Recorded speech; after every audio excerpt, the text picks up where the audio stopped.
yung nahalo na, hindi ko na ipakita sa inyo. So nasa inyo na po yung choice kung gaano ba kalapot yung or kaganda yung So yan guys, nilagay ko na yung pasta. So yan. Kinamay na yan. Pero wag kayong mag-alala kasi naka-cotex pa yung kamay, malinis yan.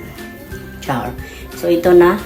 Haluhin na. Haluhin. So ayan natin yan, imekos-mekos na natin yung insan. Sana all may insan. So yan, imekos-mekos na natin yan hanggang malagyan lahat yung pasta. Mahalo ng bongga-bongga. So ito na guys, nahalo ko na. So nag-add ako dyan ng condensed. Ala, sarap naman yung tulo. Ala, huwag kang mag-isip. Condensed lang yan. Gago! So yun, sobrang sarap yan guys. Try na. Ayan, thank you for watching.